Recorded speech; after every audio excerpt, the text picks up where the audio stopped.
Hello friends, welcome to my YouTube channel the web education. So friends, আমরা যে সব বলেছিলাম যে আপার প্রাইমারি টেট 2026 যে ক্লাসগুলো আমরা করাচ্ছি, তো আজকে হচ্ছে সিডিপি ক্লাস থেকে অর্থাৎ চাইল্ড ডেভেলপমেন্ট অ্যান্ড পেডাগজি থেকে 6 নম্বর ক্লাস। এবং এই ক্লাসগুলো এইভাবে করা হচ্ছে যে প্রত্যেকটা সিলেবাস অনুযায়ী টপিক বা চ্যাপ্টার শেষ করা হচ্ছে এবং তার থেকে যে সমস্ত এমসিকিউ আসার কথা বা যে সমস্ত এমসিকিউগুলো খুবই গুরুত্বপূর্ণ সেগুলো আমরা এক একটা চ্যাপ্টার শেষ হওয়ার পর করছি। তো দেখো, এর আগের দিনে আমি ক্লাস করেছিলাম, সেটা হচ্ছে পিয়াজের যে প্রোগ্রামমূলক বিকাশ তত্ত্ব অর্থাৎ কগনিটিভ ডেভেলপমেন্ট অফ পিয়াজেট, এর কিন্তু ডিটেলস ক্লাসটা আমরা করিয়েছিলাম এর আগের দিনে।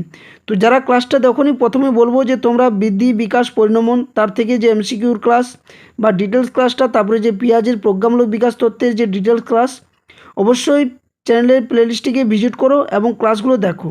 এবং সাথে সাথে বাংলা ল্যাঙ্গুয়েজ অ্যান্ড পেডাগজি, ওটারও ক্লাস কিন্তু অলরেডি 2টো ক্লাস হয়ে গেছে। এবং এক এক করে সম্পূর্ণ সিলেবাসের টপিক অনুযায়ী সাবজেক্টের যে টপিকগুলো রয়েছে সেই টপিক ওয়াইজ কিন্তু ক্লাসগুলো করাচ্ছি এবং প্রত্যেকটা ক্লাসের শেষে কিন্তু এমসিকিউগুলো এক এক করে করিয়ে যাচ্ছি। তো আজকে যেটা হচ্ছে পেঁয়াজের প্রোগ্রামমূলক বিকাশ তত্ত্বের যে এমসিকিউ, সেই এমসিকিউ ক্লাসগুলো আমরা আলোচনা করব, যে ক্লাসে কোন কোন প্রশ্নগুলো এখানে রয়েছে সেগুলো ডিসকাস করব। তো যারা চ্যানেলে নতুন আছো অবশ্যই বলবো চ্যানেলটি সাবস্ক্রাইব করো, বেল নোটিফিকেশন অন করো, যাতে করে এই ধরনের প্রত্যেকটা ক্লাসের নোটিফিকেশন তোমরা পেয়ে থাকো এবং বিভিন্ন চাকরির আপডেট, নিউজ, তথ্য সমস্ত কিছু পেয়ে যাবে। সাথে সাথে চ্যানেলে তোমরা পেয়ে যাবে 2022 স্টেট ইন্টারভিউ কীভাবে ক্র্যাক করবে তার সম্পূর্ণ প্লেলিস্ট রয়েছে। সেখানে চ্যানেলের প্লেলিস্টে ভিজিট করো, ওখানে অলরেডি 70+ কিন্তু ক্লাস করানো রয়েছে আর প্রত্যেকটা ক্লাসে গুরুত্বপূর্ণ।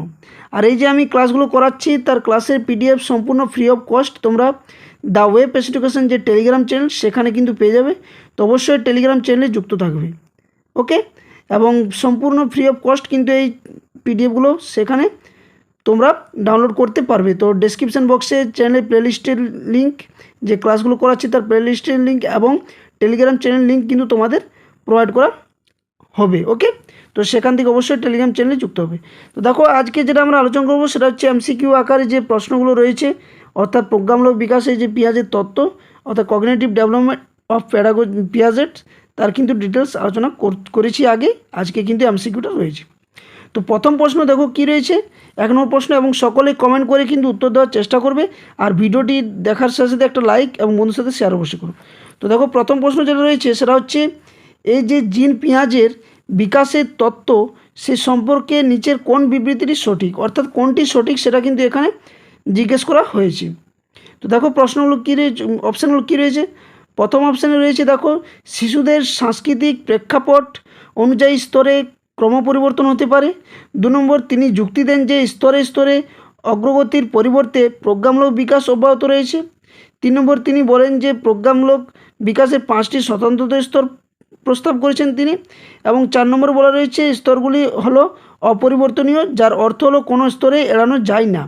তো জিন পেঁয়াজের বিকাশের যে তত্ত্ব আমরা পড়েছি ডিটেলস ক্লাসে, এখানে যে তত্ত্বটাতে সেটাতে বলছে কোনটা সঠিক বিবৃতি বটে। তো এখানে একের দাগের সঠিক উত্তর যাবে তোমাদের, সেটা হচ্ছে অপশান 4, অর্থাৎ স্তরগুলি হলো অপরিবর্তনীয়, যার অর্থ হলো কোনো স্তরে এড়ানো যায় না। তো আমরা আগেই জেনেছি ক্লাসের ডিটেলসে যে যেখানে পেঁয়াজের 4টি স্তর রয়েছে, একটা হচ্ছে সংবেদন চালকমূলক স্তর, প্রাক সক্রিয় স্তর, মূর্ত সক্রিয়তার স্তর এবং যৌক্তিক সক্রিয়তার স্তর। তো এই 4টি স্তরে কিন্তু পেঁয়াজে ভাগ করেছেন এবং প্রত্যেকটা স্তরে একে অপরের সাথে কিন্তু জড়িত। তো স্তরগুলি হলো অপরিবর্তনীয়, যার অর্থ হলো কোনো স্তরে এড়ানো যায় না, ওকে। নেক্সট দেখো, তারপরে 2 নম্বর প্রশ্ন কি বলেছে, নিম্নলিখিত কোনটি মূর্ত সক্রিয়তা স্তরের একটি বৃহৎ অর্জন নয়। তো দেখো, এই যে নেগেটিভ টার্মগুলো এগুলো অবশ্যই তোমরা জানবে। আমি আগের যে এমসিকিউ ক্লাসটা করেছিলাম বৃদ্ধি বিকাশ পরিণমন, সেখানেও কিন্তু অনেকগুলো প্রশ্ন করেছিলাম, যেখানে মোর দেন 95-এর কাছাকাছি কিন্তু প্রশ্ন ছিল। ওই ক্লাসটাও কিন্তু সকলে দেখে নেবে একবার। তো নিম্নলিখিত কোনটি মূর্ত সক্রিয়তা স্তরে একটি বৃহৎ অর্জন নয়। দেখো, যৌক্তিক নীতি বোঝা। অপশান 2তে রয়েছে স্থানিক যুক্তির উন্নতি। অপশান 3-এ রয়েছে দেখো যৌক্তিক চিন্তাকে বাস্তব এবং মূর্ত পরিস্থিতিতে সীমাবদ্ধ করা, নাকি অপশান 4-এ রয়েছে অহংকেন্দ্রিকতা ও কেন্দ্রীকরণ। তো কোনটি মূর্ত সক্রিয় স্তরে একটি বৃহৎ অর্জন নয়, সেক্ষেত্রে 2-এর দাগের সঠিক উত্তরে যাবে অপশান 4, অর্থাৎ অহংকেন্দ্রিকতা এবং কেন্দ্রীকরণ। এরা কিন্তু মূর্ত সক্রিয় স্তর, অর্থাৎ যার বয়সের সময়সীমা কত আমরা জানি, কত বলো তো, 7 থেকে 11 বছর, অর্থাৎ 3 নম্বর স্তর। এখানে কিন্তু অহংকেন্দ্রিকতা এবং কেন্দ্রীকরণ এটার কিন্তু অর্জনের বৃহৎ অর্জনের হিসেবে দেখা হয়নি। নেক্সট দেখো 3 নম্বর প্রশ্ন কি বলছে, যে এই ধরনের বিবৃতি অনুসারে কিন্তু প্রশ্ন দিয়ে থাকে এবং এগুলো সিটেটের প্রিভিয়াস ইয়ার প্রশ্ন, সাথে সাথে বিভিন্ন টেট এক্সামে যে প্রশ্নগুলো এসছে সেই প্রশ্নগুলো কিন্তু এখানে করানো হচ্ছে।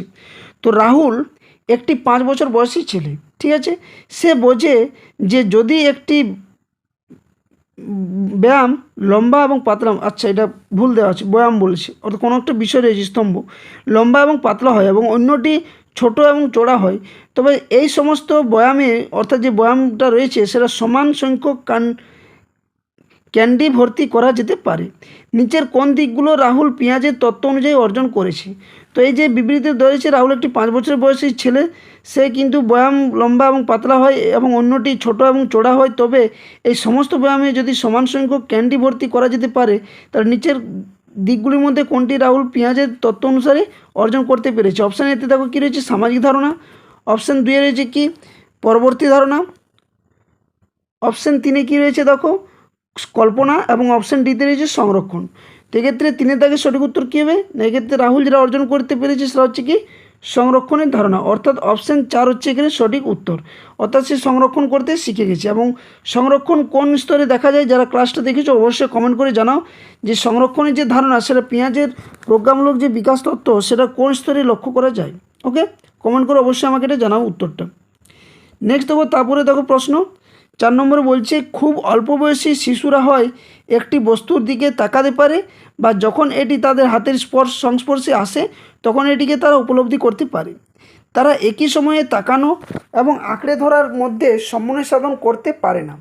পেঁয়াজের মতে বৈশিষ্ট্যগুলি কিসের প্রবণতাকে প্রতিফলিত বলছে করে? অপশান 1 কী রয়েছে, অভিযোজন। অপশান 2 রয়েছে আত্মীকরণ। অপশান 3 রয়েছে সংগঠন এবং অপশান 4 রয়েছে আবাসন। তো এখানে কোন উত্তরটা সঠিক উত্তর হবে 4 দাগের কমেন্ট করে সকলে জানাও। দেখো 4 দাগের সঠিক উত্তর হচ্ছে অপশান 3, অর্থাৎ সংগঠন। এই সংগঠনের ধারণা সে প্রতিফলিত হচ্ছে এই বৈশিষ্ট্যের মধ্য দিয়ে পেঁয়াজের। ওকে, নেক্সট দেখো, তারপরে 5 নম্বর প্রশ্ন কি বলছে, যে পূজাকে বিভিন্ন ধরনের ফুলের শ্রেণীবিভাগ করতে বলা হয়েছিল। তিনি বা পূজা কেবলমাত্র একটি মানদণ্ডের ভিত্তিতে তাদের শ্রেণীবদ্ধ করেন, যার রং হিসেবে তিনি শ্রেণীবদ্ধটা করেছিলেন। তো পূজা কী কারণে এটা করতে পেরেছিল বা করেছি? অপশান 1 কী রয়েছে দেখো, অহংকেন্দ্রিকতা। অপশান 2 কেন্দ্রীকরণ। অপশান 3 রয়েছে আবাসন এবং অপশান ডিতে রয়েছে আত্মীকরণ। তো 5 দাগের সঠিক উত্তর কী হবে না, পূজা এখানে রঙের ভিত্তিতে যদি করে থাকে তাহলে সেটা হচ্ছে কেন্দ্রীকরণ, অর্থাৎ অপশান 2 হচ্ছে এখানে সঠিক উত্তর। ওকে, এখানে কেন্দ্রীকরণের তার কিন্তু যে দিকটা সেটা হিসেবে তিনি করেছিলেন বা পূজা করেছিলেন। নেক্সট দেখো 6 নম্বর প্রশ্ন কী বলছে, the language and thought of the child নামক বইটি কে লিখেছেন? তো the language and thought of the child এই গ্রন্থটি কে লিখেছেন? অপশান 1 কী রয়েছে পেঁয়াজে। অপশান 2 কী রয়েছে দেখো ইয়ং। অপশান 3 রয়েছে হল এবং অপশান ডিতে 4 রয়েছে ওয়াটসন। তো এক্ষেত্রে 6 দাগের সঠিক উত্তর কী হবে? তো যেহেতু আমরা পেঁয়াজের চ্যাপ্টার পড়ছি তাই এখানে অবশ্যই সঠিক উত্তর the language and thought of the child. এইটি যে লেখকের বা যে মনস্তত্ত্ববিদের বই লেখা সেটা হচ্ছে কি পেঁয়াজে, অর্থাৎ অপশান 1 হচ্ছে এখানে সঠিক উত্তর। ওকে, তো ভিডিওটি যদি ভালো লেগে থাকে অবশ্যই ভিডিওটি লাইক করো একটা এবং বন্ধুদের সাথে শেয়ার করো, আর যারা চ্যানেল নতুন হিসেবে দেখছো তারা অবশ্যই চ্যানেলটি সাবস্ক্রাইব করে পাশে বেল নোটিফিকেশানটি অন করে রাখো। ওকে, নেক্সট দেখো 7 নম্বর প্রশ্ন, এই পর্যায়ে একটি শিশু বুঝতে পারে যে 4 থেকে 5 যোগ করলে ফলাফল 9 পাওয়া যায়, কিন্তু এখনও 9 থেকে 4 বিয়োগ করলে পাল্টা উত্তরটি নির্ণয় করতে সে পারে না, অর্থাৎ বিপরীত যে ধারণা সেটা তার মধ্যে আসে না। পেঁয়াজের মধ্যে প্রজ্ঞামূলক বিকাশের 10 স্তরের এই স্তরটি বলছে কী নামে পরিচিত বটে? তো দেখো 4টা স্তর আমরা জানি। তো এখানে দেখো কী কী দেওয়া রয়েছে, অপশান 1 রয়েছে প্রাক সক্রিয়তক। অপশান 2 রয়েছে সংবেদন সঞ্চালক। অপশান 3 রয়েছে আত্মীকরণ স্তর এবং অপশান 4 রয়েছে মূর্ত সক্রিয় স্তর। তো বিপরীত প্রতিক্রিয়া করতে পারে না, এটা সঠিক উত্তর কী হবে? আমরা সকলে জানি যে প্রাক সক্রিয় স্তর বা যেটাকে বয়স সীমাটা কত 2 থেকে 7 বছর। এখানে কিন্তু একটা শিশু হয়তো 2 আর 2 যোগ করে আমরা পড়েছিলাম যে 4 যোগ বলতে পারে, কিন্তু 4 থেকে 2 বিয়োগ করলে যে 2 হয় সেটা তার কিন্তু মধ্যে ধারণা আসে না, অর্থাৎ বিপরীত চিন্তা করতে সে পারে না। এটা হবে সংবেদন চালকমূলক স্তর, 1 নম্বর 7-1 নম্বর হবে প্রাক সক্রিয় স্তর, যেটা সময়সীমা 2 থেকে 7 বছর। নেক্সট দেখো 8 নম্বর প্রশ্ন কি বলছে, না একটি ছোট মেয়ে প্রতিদিন তার পুতুলের পোশাক পরিবর্তন করে। পিঁয়াজে প্রজ্ঞামূলক তত্ত্ব অনুসারে একে কি বলা হয়? তো একটা ছোট্ট মেয়ে যদি প্রতিদিন তার পুতুলের পোশাক পরিবর্তন করে, পিঁয়াজের প্রজ্ঞামূলক তত্ত্ব অনুসারে এটি কী বলা হয়? আচরণবাদ, গঠনবাদ, মানবতাবাদ নাকি সর্বপ্রাণবাদ? তো এক্ষেত্রে সঠিক উত্তর কী হবে? না এক্ষেত্রে 8 থেকে সঠিক উত্তর হবে অপশান ডি বা 4, অর্থাৎ সর্বপ্রাণবাদ। অর্থাৎ এখানে শিশুটি বা একটা ছোট্ট মেয়েটি কী ভাবছে, যে পুতুলের পোশাক পরিবর্তন করছে মানে সে বুঝতে পারছে যে সমস্ত কিছুই সজীব এবং সকলেরই কী আছে, প্রাণ রয়েছে, তাই তিনি এটাকে সর্বপ্রাণবাদের দৃষ্টিতে দেখেছেন। নেক্সট দেখো 9 নম্বর প্রশ্ন কী বলছে, শিক্ষণ প্রক্রিয়ায় শিক্ষক যখন একটি নতুন ধারণা শেখান তখন শিশুরা নতুন ধারণা এবং চিন্তাভাবনার নতুন উপায়গুলিকে একত্রিত করে এবং তারপর তাদের মনস্তাত্ত্বিক স্কিমা পরিবর্তন করে সেই নতুন ধারণাটিকে সংযোজন করে। তো পেঁয়াজের মধ্যে শিশুরা কোন প্রক্রিয়াটির ব্যবহার করেছে? তো আমরা যখন ডিটেলস চ্যাপ্টারগুলো পড়েছিলাম সেখানে কিন্তু আমি ডিটেলসভাবে তোমাদের বলেছিলাম যে সাংগঠনিকরণ, তারপরে যে আত্মীকরণ, ভারসাম্য, এগুলো সমস্ত কিছু আমি বলেছিলাম।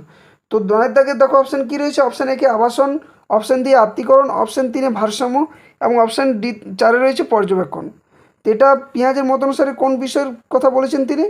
এক্ষেত্রে 9 দাগের সঠিক উত্তর তোমাদের অপশান 3, অর্থাৎ ভারসাম্যের কথা তিনি বলেছেন। অপশান 3 হচ্ছে এখানে সঠিক উত্তর। নেক্সট দেখো 10 নম্বর প্রশ্ন, পেঁয়াজের মতে বিকাশের কোন পর্যায়ে শিশুর প্রজ্ঞামূলক বিকাশ নাক, কান এবং চোখের মাধ্যমে হয়? তো আমরা সকলে জানি যে ইন্দ্রিয়ের মাধ্যমে শিশু শিক্ষার্থীদের যে প্রজ্ঞার বিকাশ ঘটছে সেটা কোন স্তরে? অপশান 1 দেখো প্রাক সক্রিয় স্তর, অপশান 2 রয়েছে মূর্ত সক্রিয় স্তর, অপশান 3 রয়েছে সংবেদন সঞ্চালন স্তর এবং অপশান 4 রয়েছে যৌক্তিক সক্রিয় স্তর। তো সকলে কমেন্ট করে জানাও এবং সকলের এটা জানা দরকার। তো এক্ষেত্রে 10 দাগের সঠিক উত্তর হচ্ছে অপশান 3, অর্থাৎ সংবেদন চালকমূলক স্তর। অর্থাৎ তার জন্য এটাকে কি, ইন্দ্রিয়ের দ্বারা স্পর্শ, কোনো জিনিস স্পর্শ করে বা ইন্দ্রিয়ের যে আমাদের পঞ্চেন্দ্রিয় রয়েছে এই পঞ্চেন্দ্রিয়ের মধ্য দিয়ে কিন্তু একটা শিশু এই সংবেদন চালকমূলক স্তরে শিক্ষার বিষয়টিকে মাথায় আনে বা শেখার চেষ্টা করে। নেক্সট দেখো 11 নম্বর প্রশ্ন কি বলছে, না শিশুর বুদ্ধিমত্তা বিকাশের 4টি স্বতন্ত্র পর্যায় দ্বারা চিহ্নিত করা হয়, এটি কার বক্তব্য? তো এখানে দেখো অপশান 1 পেঁয়াজে, option 2 Kohlberg, option 3 Erikson, option 4 রয়েছে তাদের কেউ না বা এনাদের কেউ না। তো এক্ষেত্রে 11 দাগের সঠিক উত্তর হয়ে যাবে তোমাদের অপশান এ। যেহেতু আমরা পেঁয়াজের চ্যাপ্টার পড়েছি তো পেঁয়াজে কিন্তু 4টি স্তরের স্বতন্ত্র স্তরের কথা বলেছেন এবং স্তরগুলো সকলে কিন্তু কমেন্ট করে জানাও যে কোন কোন স্তর রয়েছে এবং তার বয়সসীমাটা অবশ্যই জানাও। দেখো তারপরে 12 দাগের প্রশ্ন কি বলছে, না আত্মীকরণ এমন একটি কারণ যা শিশুরা কিভাবে শিখতে এবং বেড়ে ওঠে তা প্রভাবিত করে। আত্মীকরণ মানে কি বোঝায় এখানে? তো অপশান 1 কী রয়েছে, আমাদের ইতিমধ্যে বিদ্যমান স্কিমাগুলিতে নতুন তথ্য নেওয়ার প্রক্রিয়া, নাকি অপশান 2 কী রয়েছে, অপশান 2 রয়েছে নতুন তথ্যের আলোকে আমাদের বিদ্যমান স্কিমা পরিবর্তন করা, অপশান 3 চিন্তার এক পর্যায় থেকে পরের ধাপে চলে যাওয়া, নাকি অপশান 4 নতুন তথ্য বা নতুন অভিজ্ঞতার ফলে বিদ্যমান স্কিমা বা ধারণাগুলিকে পরিবর্তন করা। সেক্ষেত্রে 12 দাগের সঠিক উত্তর তোমাদের কী হবে, না 12 দাগের সঠিক উত্তর হবে তোমাদের অপশান কি 1, অর্থাৎ আমাদের ইতিমধ্যে যে বিদ্যমান স্কিমাগুলি নতুন তথ্য প্রক্রিয়া নেওয়ার যে প্রক্রিয়া সেটাকে কিন্তু এখানে তিনি বলেছেন আত্মীকরণ।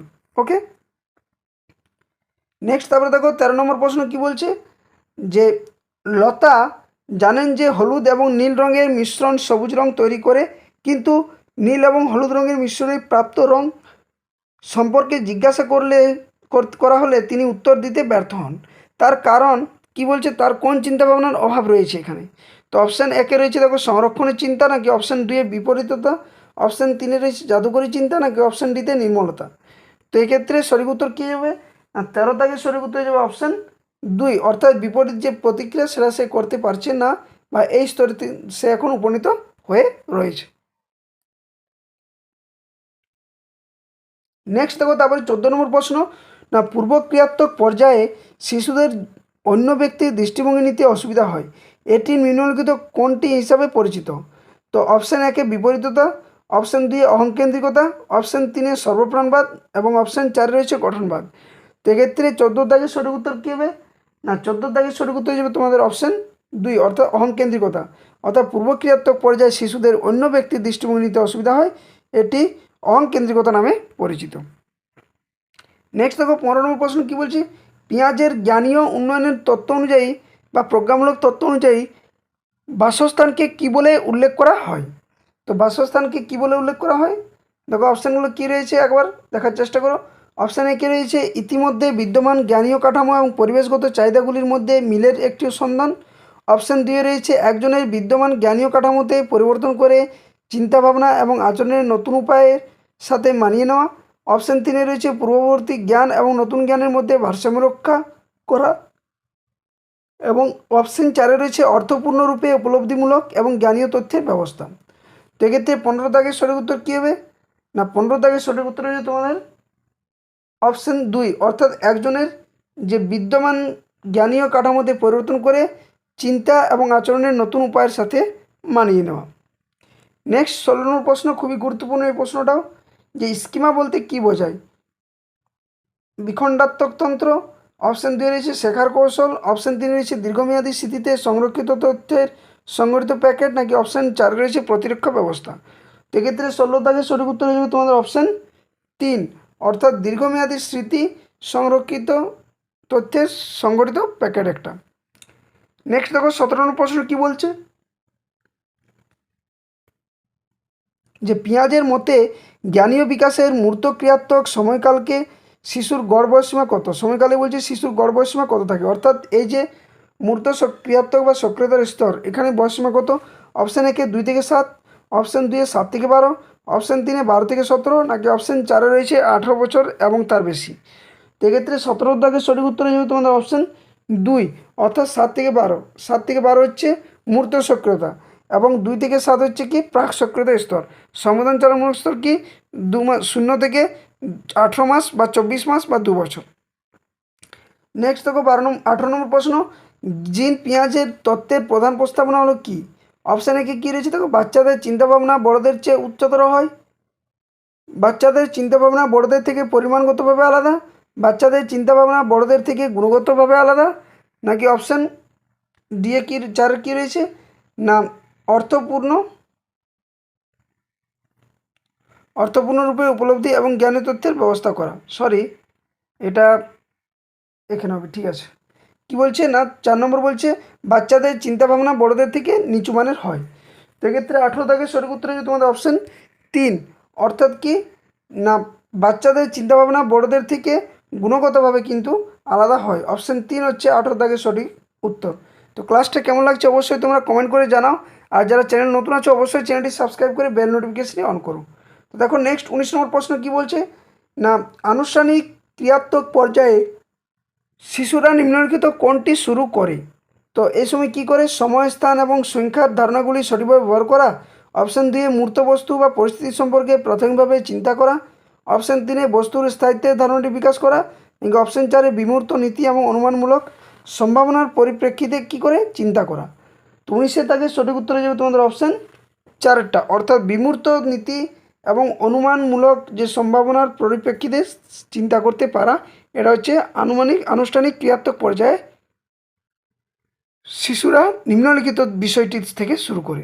নেক্সট 20 নম্বর প্রশ্ন এবং আজকের শেষ প্রশ্ন, যেহেতু 20টা প্রশ্ন খুবই গুরুত্বপূর্ণ ছিল এবং সিটেট বা আদার্স যে টেটের এক্সাম সেখানে কিন্তু এই প্রশ্নগুলো এসেছে এবং বাছাই করা এই 20টি প্রশ্ন তোমাদের সামনে আমি নিয়ে এসেছি। তো অবশ্যই ভিডিওটি লাইক শেয়ার এবং চ্যানেল নতুন থাকলে সাবস্ক্রাইব করে পাশে থাকা বেল নোটিফিকেশনটি অন অবশ্যই করবে। তো দেখো 20 দাগের প্রশ্ন কি বলছে না, পেঁয়াজের 4টি বিকাশের কোন ধাপে বস্তুর স্থায়িত্ব বিকশিত হয়। অপশান 1 রয়েছে আনুষ্ঠানিক ক্রিয়াত্মক, অপশান 2 রয়েছে মূর্ত ক্রিয়াত্মক, অপশান 3 পূর্ব ক্রিয়াত্মক, নাকি অপশান 4 রয়েছে সেন্সরি মোটর স্তর বা সংবেদনচালকমূলক স্তর। তো বিকাশের 4টি বিকাশে কোন ধাপে বস্তুর স্থায়িত্ব সম্পর্কে জানা যায়। তো 20 দাগের সঠিক উত্তর হয়ে যাবে তোমাদের অপশান 4, অর্থাৎ সেন্সরি মোটর বা সংবেদনচালকমূলক স্তরে একটা শিশু যে বস্তুর স্থায়িত্ব সেটা সম্পর্কে সে বুঝতে পারে। তো এই ছিল তোমাদের মোট 20টি প্রশ্ন এবং ভিডিওটি কেমন লাগলো কমেন্ট বক্সে কমেন্ট করে জানাও।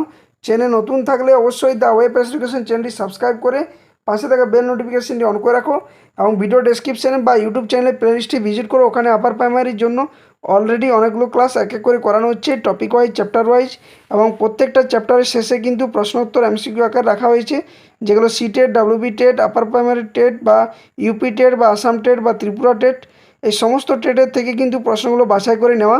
তো অবশ্যই ভিডিওটি লাইক এবং শেয়ার করো। আর যারা চ্যানেলে নতুন দেখছো আমার ভিডিওটি অবশ্যই চ্যানেলে বেল নোটিফিকেশন অন করে সাবস্ক্রিপশানটা করে রাখো। তো এই ছিল তোমাদের আজকে ক্লাস, অবশ্যই ভিডিওটি লাইক করবে। তো এরপর নেক্সট কিন্তু আরও অন্য একটা টপিক, এরপর পেঁয়াজ হলো, তারপর কোয়েলবার, ভাইগটস্কি, এক এক তত্ত্ব, এবং প্রত্যেকটা ক্লাস কিন্তু সম্পূর্ণ সিলেবাস অনুযায়ী হবে। তাই অবশ্যই চ্যানেলের পাশে থেকে বেল নোটিফিকেশন অন করতে কেউ কিন্তু ভুলো না। ধন্যবাদ, জয় হিন্দ।